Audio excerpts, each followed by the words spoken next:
You're listening to the Content Sells podcast, the show all about how to create content to attract, convert, and keep your ideal clients. Welcome to episode 262. I'm Suzi Dafnis, and here with me is my co-host, Michelle Falzon. Hey, Michelle, how are you?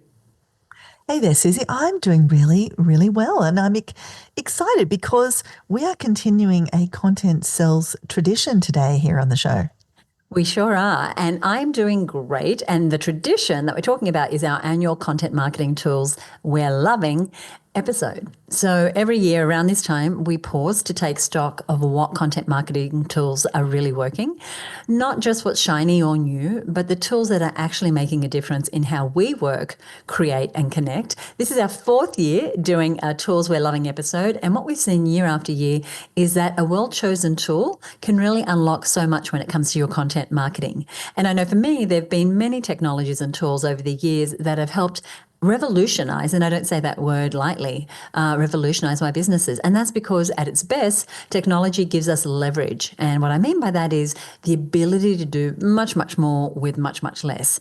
It helps us do things faster, smarter, cheaper as well. And it reduces friction and improves the quality of our content. And in many cases, it frees us up to focus on the parts of our business that is where our genius is, the parts that only we can do. And that is when I think technology is doing the right thing by us and by the people that we're here to serve and to communicate with.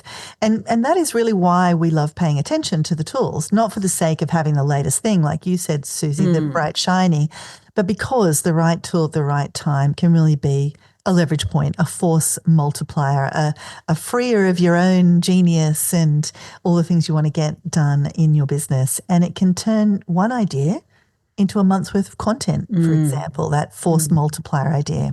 It can take a small team, or maybe it's just you, and help you produce like a big team. It can transform a clunky, time-consuming task into a seamless process that doesn't have to take your time after time after time. It can help you reclaim time. It can help you elevate the quality of what you're putting out, and even in some cases give you the confidence to finally get that next piece of content out the door. But there is always a but with this, with content. It can be challenging to keep up with the latest tools, and also deciding which tool to add to your toolkit, which tool to ignore, can get tricky over time. It's like, oh my gosh, another thing I have to figure out now, whether I should be doing this, using this new tool that I'm hearing people talking about. And that's what we hope to help you with on today's show. And as always, we're sharing this list so that you can actually cherry pick. And maybe you'll hear something about one or two tools, and those things will stand out and support where you're already going, what you're already doing, or help you solve a problem that's been slowing you down. So this is definitely not an invitation to go and sign up for the 8 tools that we're going to share here today. We don't want you to get shiny object syndrome from this episode. You definitely don't need to use all of these. But you might hear, as I said, about one that solves a specific problem that you've been bumping up against lately, or something that gives you a faster, easier, more elegant way to do something you're already doing. Right. And the tools we're sharing today are ones that we're actually using in our own businesses. And I think that's important. I see lots of people touting about tools, and I think, are you even using this thing?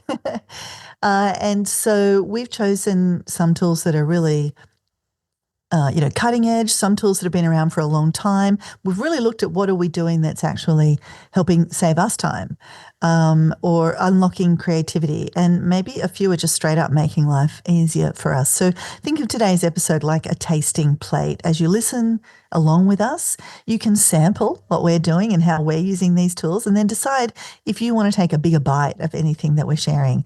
And to make it easier for you to take that deeper dive into the tools on today's show, we've also put all of these tools, plus a bunch of other favorites, into our freshly updated content marketing tools guide for 2025. And this is an incredibly valuable free download that includes links, all the categories and extra suggestions for each tool that we mentioned today, plus dozens of other really valuable content marketing tools that we may have mentioned on other shows or that we're using in our day-to-day lives. And Suzi, I counted up, there are 79 tools in the 2025 Content Marketing Tools Guide. Wow. And they're really well categorized, as Michelle said. So, you might be looking for a specific type of tool and you'll be able to navigate directly to that. So definitely a good idea to download the latest edition of the Content Marketing Tools Guide for 2025, and we'll give you the link to that free guide a little later in the show. For us right now, we are being very intentional about which tools we bring into our business because let's face it, with all the new AI-driven options out there, it's really easy to feel like a kid in a candy store and think that I need everything. But every subscription comes with a cost, not just financially, but in terms of your energy, your time, your focus. And there may also be tools in your business you don't need anymore. Perhaps you had 2 tools that you were paying for, and now you can get that functionality in just one tool. I know we're seeing that with transcription services. We used to pay, I think it was like $1 a minute, but it would add up to a fortune to have content transcribed by services like Rev. And then we had specific transcription services like Otter that we were paying for. But now so many other tools have added in transcription, even the little voice memo app on my Apple phone. In fact, we're going to talk about a couple of those tools today. And so we don't need to pay for a specific transcription tool anymore because it's integrated in some of the tools that we're already using. Yeah, right. And it's so important to take stock of, oh, well, I had that tool for transcription, but I don't need to be paying that anymore because that's a feature of this tool over here. And I've got several clients at the moment who are doing major audits of their marketing tools, especially because those subscription prices, you mentioned the financial cost, they are really creeping up. And, the needs of our business can change. The features in those tools can change. Like you were saying, Suzi, one tool can do the job of many tools as it adds more features and so on. And I was just thinking a little earlier about how much things have changed and how fast this change is happening. Like if you'd have told us 5 years ago that we could be generating cartoon-style ads with AI, artificial intelligence, or handing off entire writing projects to a digital co-pilot that's like a ChatGPT type of solution, or have access to tools that can clone our voice or even our appearance, as some of the tools do, or automatically edit a video to take out all our ums and ahs, I think we might have all laughed, or at the very least been like completely mind blown that this was the future. And there's some of them are so crazy. There's a tool I use, which is kind of a teleprompter.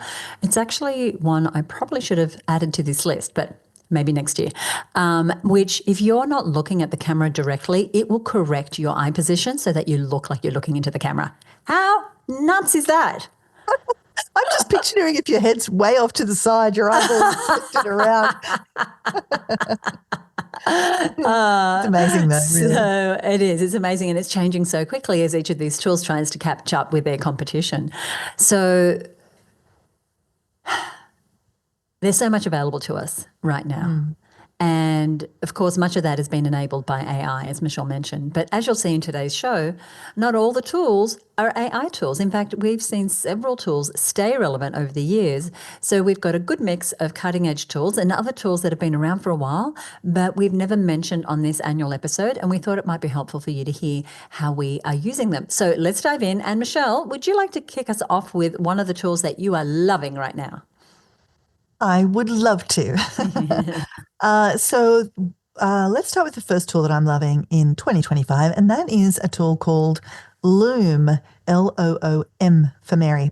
And Loom has been around for a while, and maybe you're very familiar with this tool. And while I've had it on my computer for years, lately I feel like it's gone from being a nice to have to an absolute essential, especially in the way I'm doing things like collaborating, giving feedback, and capturing ideas. And I'll talk a bit more about how I'm using it to do those things. At its core, Loom lets you quickly record your computer screen, your webcam, or both, and then instantly share that recording via a link. So there's no uploading. You don't have to download the file, save it on Dropbox, or upload it somewhere and export and all those things that can take time. It is literally instantaneous. And that's one of the things I really love about Loom over a lot of the other tools that do this. It is so fast. And because I'm often doing multiple things, I need speed with this kind of a tool. So it's real no fuss.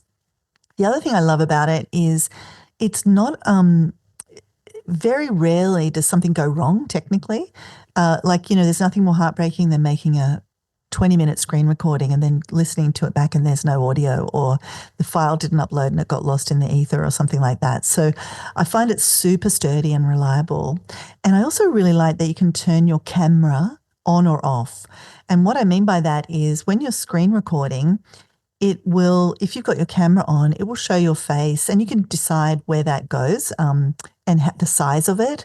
And so if you're wanting to do a presentation where you are speaking to people, but you also want to share something on your screen or show a slide or demonstrate something or walk people through a step-by-step process in a software or something like that, it's a really fantastic way to maintain connection by having the camera on and also share your screen. So, for example, I recently made a training that was a bonus gift for those who purchased our Advanced Offer Creation 2-day intensive. That's an event that Suzi and I put on, a training, which you will have heard about if you're a longer term listener to the show.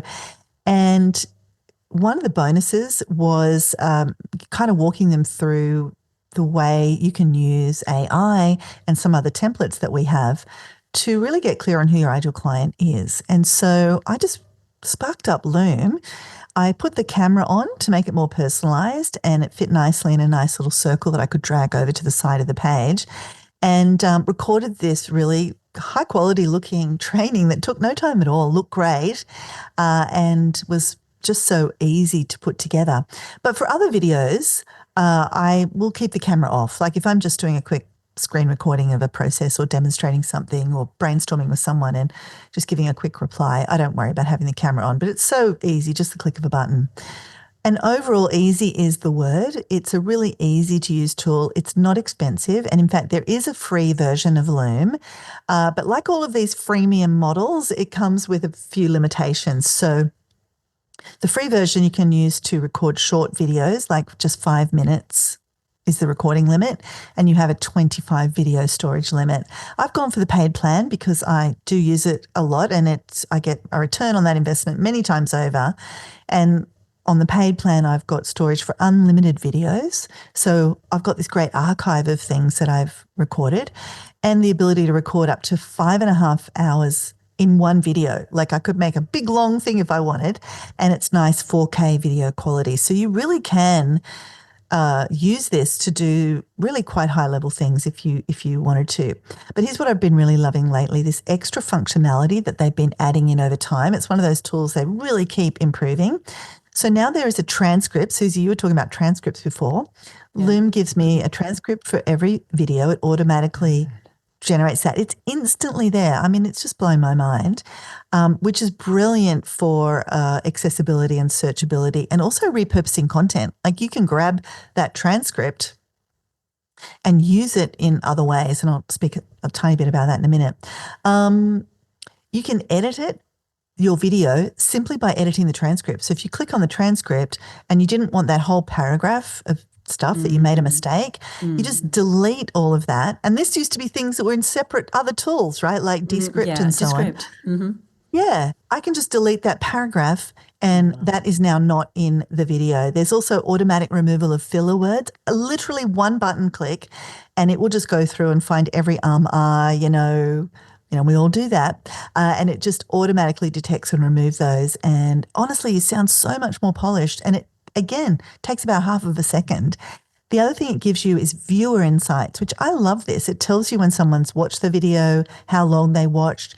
If the person watches your video on Loom, they can even respond there, give you emoji reactions like thumbs up, etc. And that's been super helpful when I've used Loom to say, onboard a client, deliver some feedback.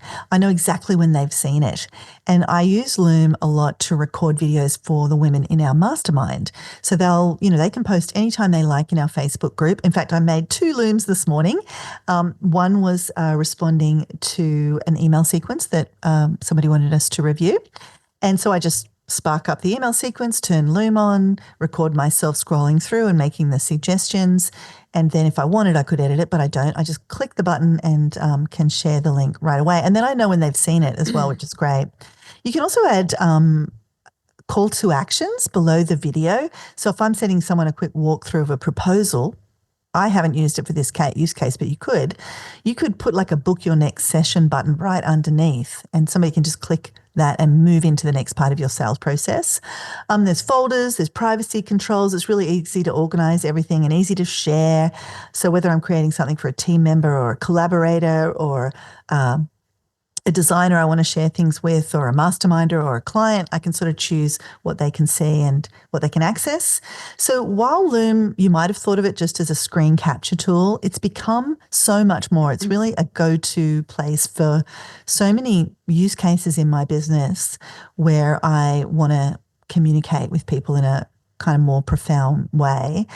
It's also have shortened meetings, documented processes, let's do it this way, delivered training, brainstormed ideas. So I'll often just kind of spark up Loom and record myself and do those kinds of things and just brainstorm, but I'm recording the brainstorm, which is really awesome because then I can grab that transcript and put that into ChatGPT and say, hey, here's my thinking. Can you help me now take this to the next step? Or here's all the context for this email sequence or this webinar I want to do. Can you now help me with tidy all this up into an outline? And so that's been incredibly sort of useful and leveraging. And in some cases, I've actually, for example, when I give feedback to our masterminders, I will grab the transcript and pop it over into ChatGPT, get it to summarize it for me and give them the summary with the video rather than the big long transcript to read through. So it's just instantly helping me to be more useful to people around me. And, you can use it for anything. You could use it to create finished products, like the bonus example I shared. You could use it to create a lead magnet. Like if you're going to walk someone through a little process, maybe that's something people would opt in for to see that. Any kind of content video you might be creating, like free content. So for all these reasons and so many more, that's why Loom has absolutely made my list of content marketing tools I'm loving in 2025. Love it. And thank you for the thorough explanation of that. I used to use the Loom many, many years ago, but I think I only had the free version. So it sounds like the pro version is definitely worth it for all those additional features. So thank you. No worries. The other thing, about Loom is that you can download them to other platforms. And we've been doing that. So the videos that Michelle mentioned that she does for our masterminders, we are putting them into our Mastermind Hub, which is a totally searchable online platform. So our masterminders can go back later and find feedback on a sales page that Michelle might have done for them or for someone else, or a campaign that Michelle might have debriefed, and they can learn from those. So they're always available. So talk about extending the value of that content.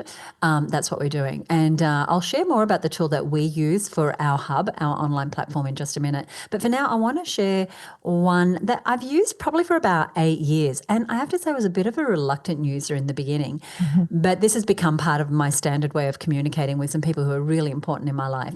And that is Voxer, Voxer.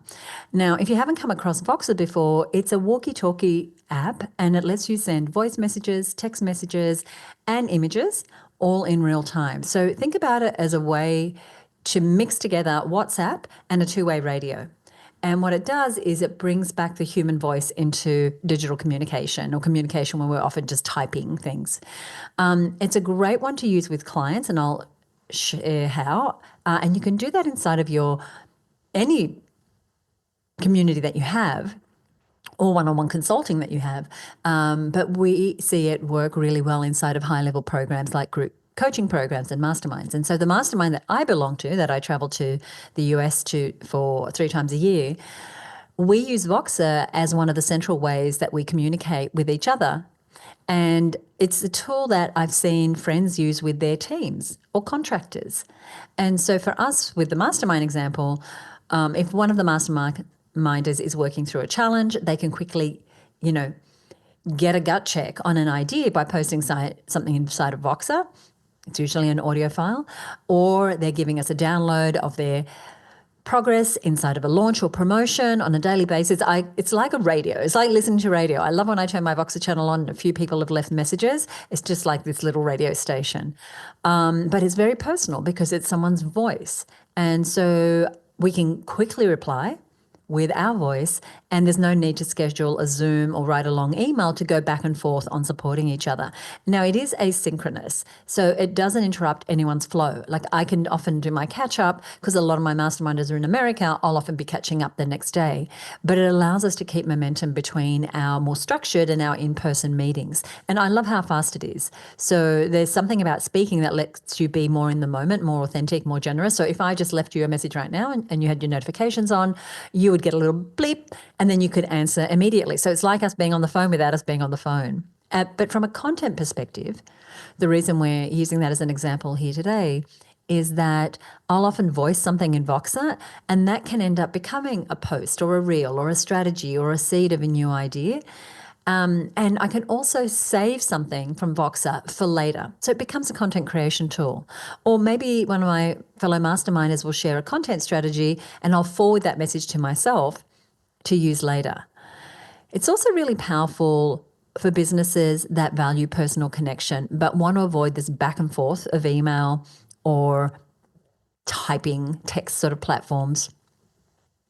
I also don't want to constantly be on live meetings. So it's a very kind of human-like way to communicate with your team, your clients, or to replace an email thread or a Facebook group inside a high-level program.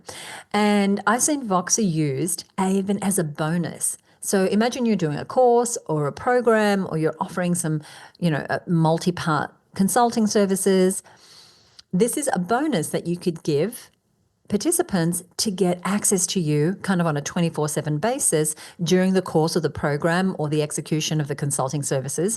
And when I first had a friend do this, I thought, oh gosh, surely you don't want to be accessible 24/7. As much as you love your clients, you're going to end up constantly talking to people. But it didn't work out like that at all. People were really respectful that, oh, it's the weekend or it's late in the day. I'm not going to expect to do that. And it's become a very valuable addition as a bonus to a number of high-level programs.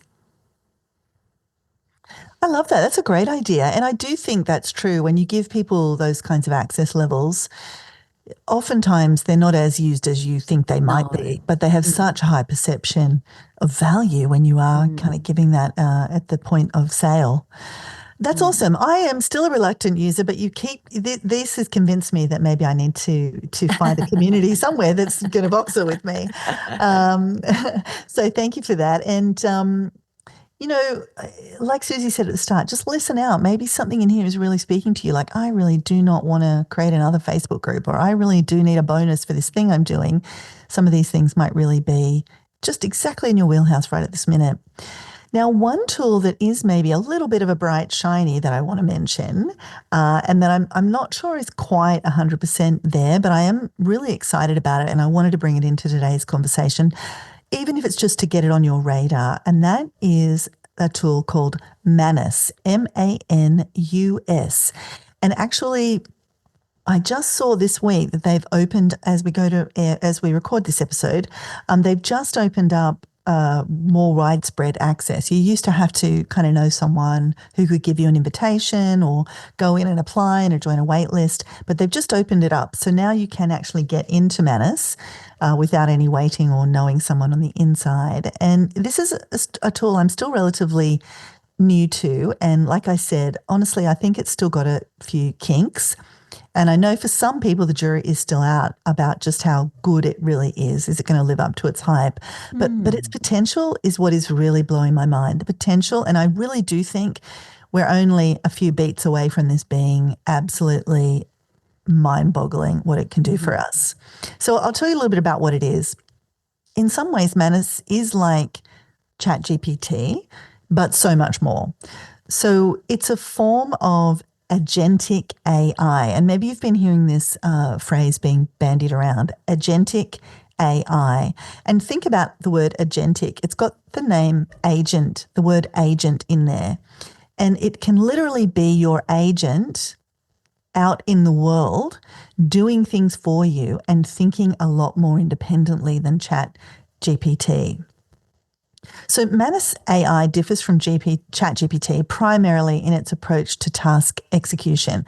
So while ChatGPT is like a conversational AI, Manus is an autonomous AI agent designed to perform complex tasks independently, like website creation, not just like writing your content, but actually writing the content, analyzing your competition, designing the wireframe, and then if you enable it, building it in your tool and logging into your web server and getting it live. Like that is the kind of agentic future that is ahead for all of us.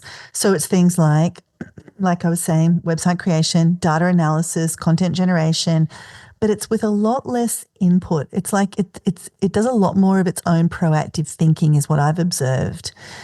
So like ChatGPT relies on user prompts, you prompting it for direction. And while I think it is getting so much more proactive and incredible, Manus operates really a lot more autonomously to achieve a goal. And actually, when you go in and ask it to do things, you can, it sort of shows you a window on its thinking, and you watch it, it goes and like will look at 20 other websites to gather the information, and then, read 10 reports. And you can see it doing all of this in real time. It's quite incredible. So ChatGPT is like a knowledgeable assistant who needs direction, while Manus is like a self-sufficient worker who can handle tasks end to end with minimal oversight. And right now, that's where some of the grumbling is. Like, well, yes, it sort of did that, but I really had to do a lot to help it get to the outcome. But I really think we're not too far away from it really delivering on that promise. So some of the game-changing attributes of Manus are, well, like I said, autonomous execution, and it can not just execute on one thing, it can kind of perform a multi-step task. Like you just sort of tell it the outcome you want. Like I want a website that promotes me as a thought leader. And it can literally kind of do the thinking of from where it is now to that outcome. Learning and adaptation, it learns from interactions and adapts to changing situations. Real-world integration, this is the big one for me. It can integrate with various APIs and perform real-world actions out there in the world. And I'll give you an example of one thing my friend got it to do recently. It's really good, a next level good at data analysis and visualization. I think ChatGPT is great at this, but it is really quite incredible. It can even do things like travel planning, like create personalized itineraries that are next level on from what ChatGPT might do for you. Research destinations, find accommodation. For HR, you can get it to analyze resumes, manage your hiring process. Like there's so many interesting applications. And talking about this idea that it can actually integrate with the real world, a friend of mine used Manus to literally create an app for them. So Manus researched the tool. It recommended this platform called GitHub and a few other tools. And then my friend asked Manus to write to write it in GitHub, and it gave them a login. My friend gave the tool the login to GitHub, and Manus literally created the app on his behalf inside of GitHub. Like this is science fiction to me. And this is what my friend said. He said, I had to create some temporary access tokens, and it took me some learning, like accessing tokens so that the AI could access his GitHub account. But he said it took some learning, he fiddled around with it. But 30 minutes later, voila, Manus was logged into all of my accounts, writing code and pushing it to production. I was able to chat back and forth, ask for changes, report bugs. I asked it not to test locally, to always push the code live so I could see the changes and leave feedback. Isn't that mind-boggling? Yeah. Right? Now, you might be thinking, that all sounds great, Michelle, but that's also worrying me. And there is a big caveat with Manus. So I think it is expensive to start with. It costs a lot of tokens to do this sort of work. Right. And it doesn't yet fully deliver on its promise of being able to do all of these things as well as you might imagine, like logging into third-party sites and apps and doing tasks. And there are plenty of glitches and complexity at the moment, but I think that we're not far off this being incredible. The big one for me is the privacy and security considerations here. Do I want AI to have access to these accounts? What happens when AI locks me out of all my accounts, you know? So there's some big questions that society and humanity needs to answer around this development. But as a tool, as an interesting area, I think this is something to keep an eye on. It is really quite incredible where the future is heading with agentic AI and where our AI tools are literally our agents out in the world doing things for us like booking flights, reserving accommodation, making transactions. It's coming. So it's really worth looking at where these tools are at right now. Yeah, fascinating. Fascinating. Thank you. I don't feel like I'm ready for that one. It blew my mind a little bit. Yeah. But I will stay tuned with how you're using it. And unlike the current complexity of the last tool, the one I'm going to mention now is kind of simple, but still very powerful. And it is an often overlooked but incredibly useful tool for content creators who are on a Mac. And that's Apple's QuickTime Player. Now, many people might have it on your computer and you think, oh, it's just a media player, but it's actually got some surprisingly robust built-in features that make it a go-to for recording both audio and video content for me. Now, whether that's creating a quick podcast episode or recording a video for a landing page or capturing a screen tutorial, I find QuickTime is one of the simplest and most accessible tools for me, and I think generally for Mac users because it's super simple.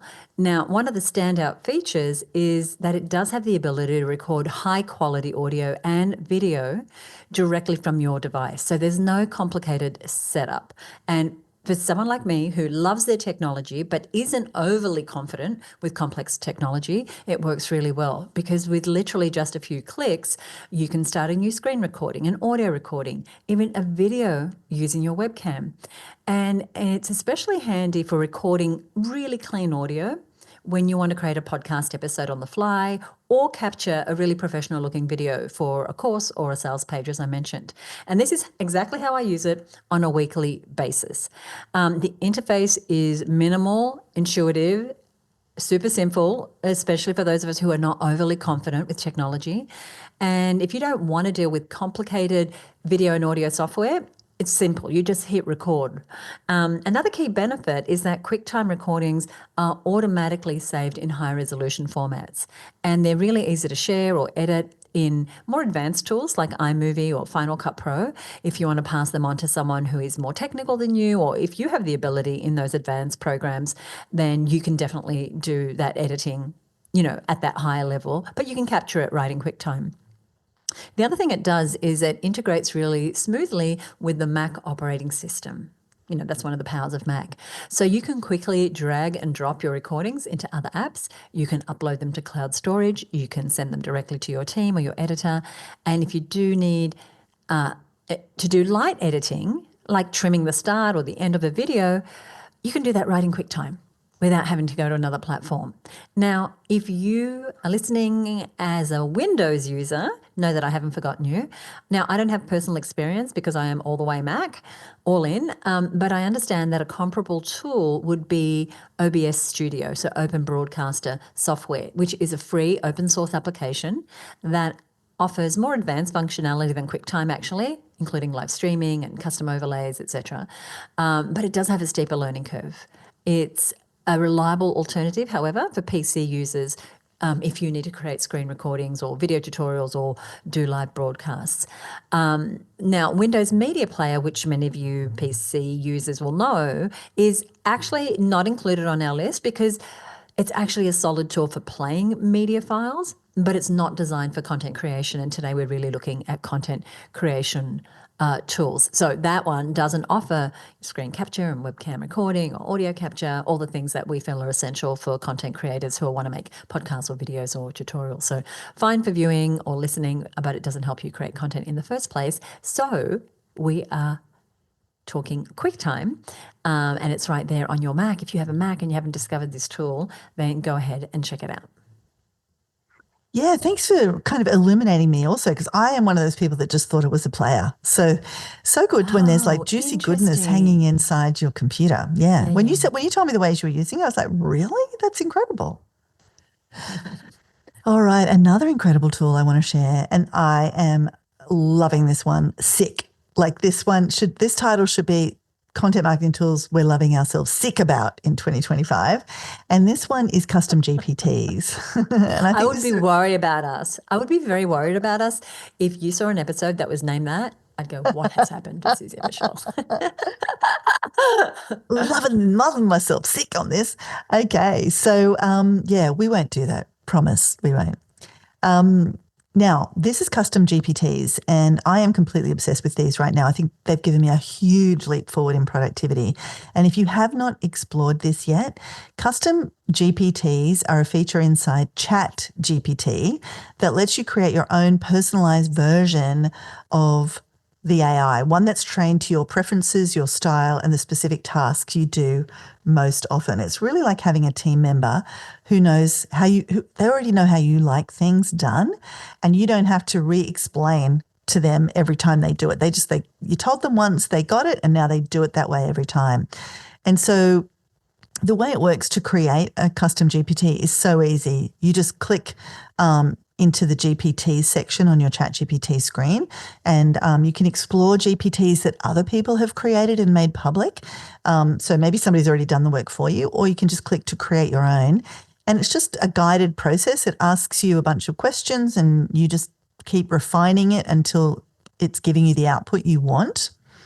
And then it remembers that set of instructions, and you name that particular GPT, and now it's sitting there inside of ChatGPT for you to use over and over and over again without ever having to rewrite another prompt or another set of instructions. I've got custom GPTs where I click the GPT I want to use, then I paste in the raw material that I have, and then I click go, and it runs the instructions I previously entered. Like, it is literally a 5-second job. I click, I paste, I enter. It runs that set of instructions that are saved every time, fast and efficient. Great for consistency, and especially if you want to set something up for your team to keep implementing for you, then if you've got a team member, you can sort of decide how you like your social posts done, create a custom GPT around it, and then your team member can just run that by inputting like the transcript or whatever is the raw material, and every time it'll output the 5 social posts exactly as you've instructed it to do. So, like, for example, I've created custom GPTs to write the show notes for this podcast. I just paste in the script or the transcript. That's my raw material. All the instructions are preloaded. It already knows the format, the tone, the style, even how I like the bullet points to be structured, that I want a few that are about curiosity, that I want a few that are educational, I want a few that are design-based. I've built and baked all that in, so it knows that, and it does it every time. So I take the transcript of the show, I go to the custom GPT, I click the one I want, I paste the information in, I click enter, and literally 7 seconds later, I have the show notes exactly how I want them. I've used it to write social media posts that promote latest episodes. Again, I just put the show note, the transcript in, and voila, it produces the posts I want it to output for me. A carousel post, a long form post, a quote post, etc., with the instructions only created once. So can you imagine how fast that is? It's a game changer. Oh, I've used it to summarize video feedback, and I kind of hinted at this before. If I record a Loom for our masterminders, I click the transcript. Loom has a button you can just click copy, so it copies the whole thing. I don't even have to highlight it. I then go to my custom GPT. I paste it in there. This all takes like 7 seconds. And then because I've trained it how I want the summary to be done, yes, I want a section at the top that says main feedback. And then I want the core ideas summarized into the steps or the core pieces of feedback. And then I want an encouraging summary at the end. And so every time it gives me that summary that I can put in when I give the mastermind of the video. I have also got a custom GPT for visualizing and summarizing campaign data. So if you've got data that you're regularly getting out of your marketing, and you know you want to create it into a pie chart or a graph or whatever, just give those instructions once to a custom GPT, and then you import the source raw material, your latest data, and whammo bammo, there it is in beautiful pie charts or whatever other thing you want, written insights, summaries, etc., all done for you. And the best part, I never have to prompt it from scratch. I just open the custom GPT, give it the input, and it does the rest. And you can give it simple overarching rules too, like always write in a friendly but professional tone. Use Australian spelling. Summarize with dot points, not paragraphs. And like I said, once it's set up, it just remembers all of that. And you can build GPTs in any part of your business, but especially useful in content marketing. So like I said, you can create the GPT how you want it and then give it to a team to roll it out. And, you might be thinking, great, but that sounds so technical. I promise you, they've made it so easy for you inside of ChatGPT. Just look for the custom GPT link and follow your nose. Oh, very good. I don't know why I've dragged my feet with custom GPTs, and I've actually done a couple of trainings on them, but I might do one over the weekend. Just start small. I think start small. Like just play. Like, what's something you do on a regular basis that you're like, oh, I'd love to not have to just rewrite this prompt every time, and just play with one little thing that it does. And I promise you, it's like you nibble on one chip in the chip bag, and then you go, I've got to eat the entire bag. I've got to have the entire bag. That's a great example. I can totally associate with that one. Thank you. So definitely a must-have tool for 2025. And the next tool that I want to talk about is one that has been a long-time favorite for us, and it just keeps getting better, and that is membership.io, which you may know or have heard me talk about before by its former name, which was Searchy. Now, we've been using this tool for several years now, and it's become such a cornerstone of our content strategy inside of her business, and it plays a really important role in how we deliver content to our clients, our members, our masterminders, our course participants, but especially inside of the Her Business Network and the Marketing Success Mastermind that Michelle and I run. And what I love about membership.io is that it was built specifically for people like us, content creators, educators, coaches, and it's all about making it super easy to organize and deliver and scale your programs and your memberships. And it's an all-in-one hub. This is what we love about it. So we use it to upload training videos, hot seat recordings. We use it to share worksheets and resources and PDF downloads and templates. It gives our members a really clean, searchable, always available portal where they can find what they need really quickly and easily. And when I say searchable, I mean it. That's really how the first iteration of the name came about, because this is where the program, which is now called Membership.io, really shines. So let's say you had a training from 6 months ago and you want to revisit something that someone said about, I don't know, creating a webinar, and you don't have to remember where it was or scrub through the whole video or even download the transcription. You can just type in webinar and it'll jump you straight to that moment in the video. Now, this is such a great experience for members, and it's a huge time saver. The other thing we do, which I love, is we sync our podcasts to our Members Hub. So this podcast and our Her Business podcast, as soon as a new episode is released, it goes straight into our Members Hub without us having to do anything. Because if you already have a podcast on a platform like Apple Podcasts or SoundCloud, Membership.io makes it really effortless to bring that content into your membership space.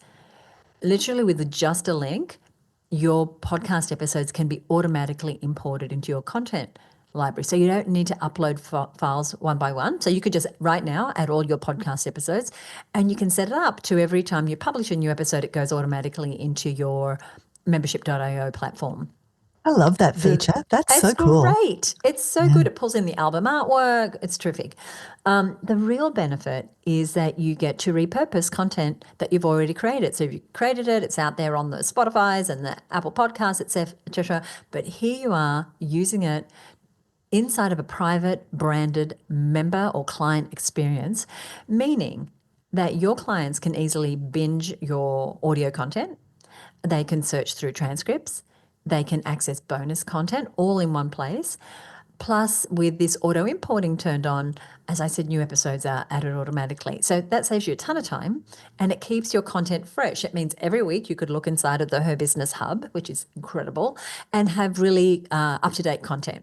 And so that makes your podcast not just a public marketing tool, but also a powerful member engagement and retention strategy, right? Because your members or your clients always have fresh new content. Talking about AI, Membership.io has also added some really incredible AI features recently, like the ability to summarize your content or even create automated descriptions and transcriptions, or even create better headlines and names for your content. So the platform is helping you create better content and deliver it more effectively. And the other thing which we love is it's really easy to brand everything with your colors and your logo. So if you are running a course or a membership or even have a bunch of client training videos that you want to share, this is a tool that can really elevate the way that you present your content. We're talking about content marketing, and your content is always marketing who you are, who you're for, the standard of your products and services. And so with the rebrand to membership.io, it's right there in their name, they're actually doubling down even more on being the go-to platform for membership-based businesses. Highly recommend checking it out. It's really helpful for us to streamline our content delivery and make things much more easier and more engaging for our members. And remember, we have got a free download with all the tools we're mentioning today and our favorite picks across different categories. And we will give you that link before we see out this episode. Yes, I'm a huge fan of this tool. I'm so glad you, mentioned it and also clued people into the change in the brand name and so on. It's such a great tool. And I agree, her business hub is awesome. The Mastermind Hub, awesome. And it really does help to have a good tool to display your content, put your best foot forward with all this great content you've got inside whatever community you might be hosting or running. Now, the last tool I want to mention is a tool called CapCut. And this is a tool I was inspired to use by a friend of mine and someone who's been a guest on this show, actually. I learn from this podcast all the time, especially when we have guests on. And this is Nicole Burke of Gardenery, and she has over 1.3 million followers on Instagram, and she uses CapCut to make her reels and videos. And she mentioned it on the show, and I was like, I'm going to have a look at this. Now, it's a video editing app from the makers of TikTok, and it's designed to be fast, intuitive, and user-friendly, and that's always a good sign of an app. And I have found it to be that way. It's also really powerful. It offers a lot more functionality than editing your reels directly in Instagram. So Instagram, has the reels feature, and you can bring your raw material in, your photos or your video. You can put text over it. It's actually great, and it is what I used for years before CapCut. So I want to say that you can definitely keep using the Instagram tool. It's entirely free. And if you're just doing a bit of reels, then, maybe you don't need to venture any further. But I'm really liking it, and there are some things it can do that are limitations inside the basic Instagram features, and I'll mention a couple of those things. What I love about it is it just makes editing short-form video content like Reels or TikToks or YouTube Shorts, even little promo videos, it makes it just so quick and easy. Like you can, and a lot of the tools do this, you can add captions with a tap. They've got great templates. And again, other tools have templates, but they're really good, and the transitions are great, and the text overlays and the effects are if you're looking for something to distinguish you a little bit, especially if you're in a creative space, like you're in a fashion or a design space or something like that, this might be a good tool. It's easy to kind of play around with the sound.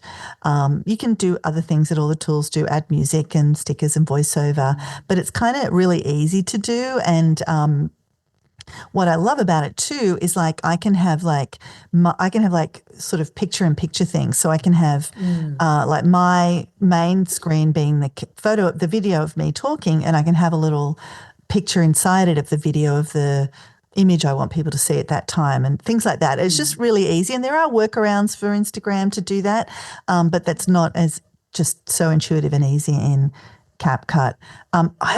This might sound like a silly thing, but I think the main reason I've switched is I like the fonts. That's funny. There are some lovely fonts, and that makes a big difference, I think, to how some of these things look. But especially if you want to be on brand, it's part of marketing. Yeah. There's a few fonts in Instagram, and they have added a few more. But I really like the fonts. It's got a built-in AI editor, so it can analyze your footage and actually trim it down to the most engaging bits. Like if you've recorded a longer video and just want to pull out the best 30 seconds, it will help you figure out what that is. You can use it on a mobile app, but also it's got a desktop version. And honestly, editing things on my phone just drives me nuts. I know every millennial is like, Michelle, you just got to get with it. But I love the idea that I can use it on a bigger screen.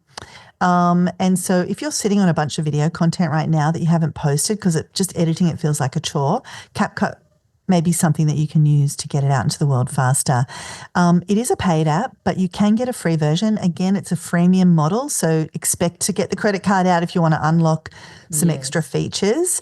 The other thing is it is a TikTok related tool, and different people have different views on all these things. And also there was that whole weird moment where TikTok got banned and then it got reinstated and all those things. So it could be affected by other changes that might be applied to TikTok. And that's all settled down for now, but who knows what's coming around the corner. But for now, it's working great. Very good. Thank you. That's a tool that our team is using for our Instagram Reels. And I don't use it personally, but they do. And from what I understand, it's exactly for the reasons that you've said, making it so much more efficient and not having to do it right there on the phone. So very, very good. Okay, the last tool that we are loving that I want to share today is actually a new way that I've been using ChatGPT, and that's for creating images, especially for things like ad creative, email, social media. Now, I know most people know ChatGPT for writing, right? But what many people don't realize is that it can also generate images. And these days, really, really good images. It has improved significantly over the recent months. And so here's what I've been experimenting with: illustrations for ad campaigns. Some of our best performing ads are actually illustrations that ChatGPT has helped us create. Also cartoon style graphics that are custom, that we're also using in ads and on social posts. So being able to ask ChatGPT to create, for example, an image of a woman in a small business working at her kitchen table while her teenagers watch television in the background. Like, you can get that crazy specific, but I want it in a cartoon style. And I want it in a, this kind of cartoon style, or I want it kind of in a retro cartoon style. So good. But also visual concepts that help get an idea across in an engaging way, or help you visualize something that you can then hand off to a designer. And I'll say more about that. It's been so impressive what it can produce. And so sometimes I'll give a prompt, like I said, that one, or a woman sitting at her desk celebrating a big win on her business. And literally in seconds, as ChatGPT does, it gives me options. And they're ready to use. I can download them right away. I can ask it to give them to me in a square format, or I can ask it to give it to me in a Reels format, the longer Instagram size. And what's really cool is that DALL-E, which is the image generation tool that was a separate tool, is now built right into it. So you don't have to switch tools or go to a separate site. You can literally be in conversation with ChatGPT and then ask it to create something by typing in, for example, create a flat lay image of a coffee cup, laptop, and a planner on a white desk. And within seconds, it'll give you several image options right there in chat. Now you can edit the images directly inside of ChatGPT using a simple tool. Or let's say in that flat lay, the coffee cup is the wrong color. You can highlight it and you can say, make this a pink mug, and it'll generate that image with that change. So this makes it really easy to iterate quickly, to tweak your visuals on the fly. And I'm talking seconds now. Michelle was saying 7 seconds. So we're just going to go with 7 seconds. In 7 seconds, you can get these brand new iterations and get something that's just right without needing a design background or complicated software or having to go to another platform. And it's really a game changer for marketers and business owners who want to test creative ideas or generate ad graphics like we've been doing, or even create bespoke images without waiting on a designer or going through your stock libraries. And it's really helped me test more visuals and try new creative angles very, very quickly, and bring also a more fun and accessible feel to some of our promotions, whether that's our lead magnets or our ads, workbooks, without having to brief a designer or wait days to get something. Now, to be clear, this isn't about replacing great designers. We still work with our amazing creative team on lots of projects. And I know that some people have had the thought, have even commented to me, oh, I don't want my things to look like AI. Well, it may look like AI or it may not. Things are changing really quickly. The quality of the images being created has changed, as I said, so much. And you might just need to quickly tweak something. you're not, with the use of cartoons and illustrations, you're not even trying to make it look real. You're trying to find an image that is compelling. I mean, we're using it to create images for podcast episode cover images, etc.